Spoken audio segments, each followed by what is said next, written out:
ಬಂದೆಯ ತಂಗಿ ಬಂದೆಯ ನಿಂದೆಯ ಮಂದಿರಲಿ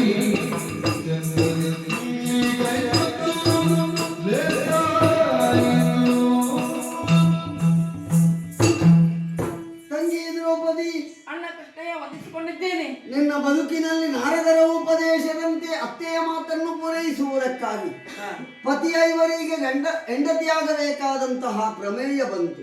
ನಿಜ. ಆ ನಂತರದಲ್ಲಿ ಆ ಮೂಲಕವಾಗಿ ದ್ರುಪದ ಮಹಾರಾಜನಿಗೆ ಮಗಳಾದ್ದರಿಂದ ನೀನು ದ್ರೌಪದಿ.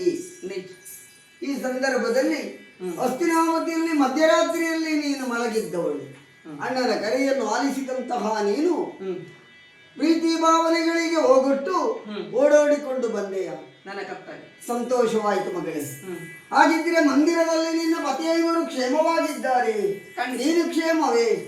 ಬರಮಾಡಿಕೊಳ್ಳುವುದಕ್ಕೆ ಬಲವಾದಂತಹ ಕಾರಣ ಉಂಟು. ಮಗನಾದಂತಹ ಮನ್ಮಥ ಪ್ರಾಯಪ್ರಬುದ್ಧನಾಗಿ ಬೆಳೆದು ನಿಂತಿದ್ದಾನೆ.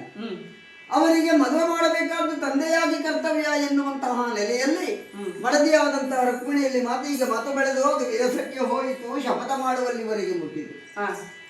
ಪುರವನ್ನು ಬಿಟ್ಟು ಹೋಗುತ್ತೇನೆ ಅಂತ ಹೇಳುವಾಗ ನನಗೂ ಸಿಟ್ಟು ಬಂತು. ನೀವು ಹೋಗುವ ಮೊದಲು ನಾನೇ ಹೋಗ್ತೇನೆ ಅಂತ ನಾನೊಂದು ಶಪಥವನ್ನು ಮಾಡಿದೆ. ಹೌದು, 8 ದಿನದಲ್ಲಿ ಮದುವೆ ಮಾಡ್ತೇನೆ ಅಂತ. 7 ದಿನ ಸಂದು ಹೋಯ್ತು, ಉಳಿದದ್ದು ಒಂದೇ ದಿನ. ಈ ಕಾಯಕಕ್ಕೆ ನಿನ್ನನ್ನು ನೇಮಿಸ್ತೇನೆ. ಏನು ಅಭಿಪ್ರಾಯ? ಇದಕ್ಕೆ ಕರ್ತವ್ಯ. ಹೌದು ಅಣ್ಣ.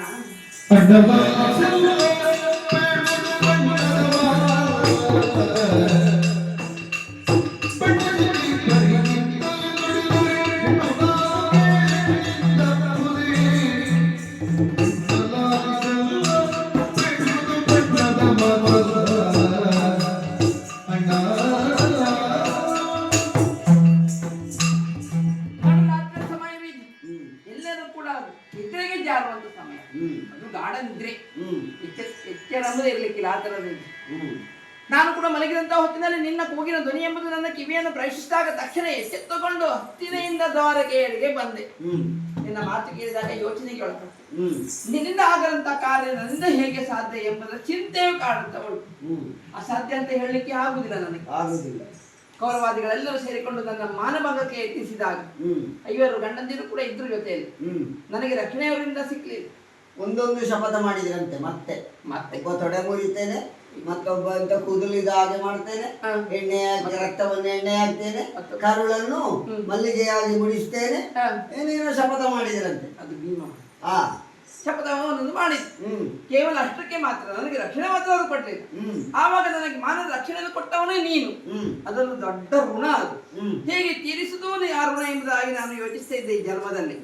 ನಿನ್ನ ಮಗನಿಗೆ ಹೆಣ್ಣು ಹುಡುಕುವ ರೀತಿಯಲ್ಲಿ ನಿನ್ನದಂತ ಒಂದು ಋಣ ತೀರಿಸುವಂತ ಭಾಗ್ಯ ಈ ತಂಗಿಗೆ ಒದಗಿಸಿಕೊಟ್ಟೆ ಅಂತ ಆದ್ರೆ ನನ್ನ ಸೌಭಾಗ್ಯ ಎಂಬುದಾಗಿ ತಿಳಿದು ಈ ಹೊತ್ತಿನಲ್ಲಿ ನಿನ್ನ ಮಗನಿಗೆ ಹೆಣ್ಣು ಹುಡುಕಿಗೆ ಹೊಡೆದೆತ್ತಿದ್ದೇನೆ. ಆಶೀರ್ವಸಿ ಕಳಿಸಿಕೊಡು. ಶುಭವಾದ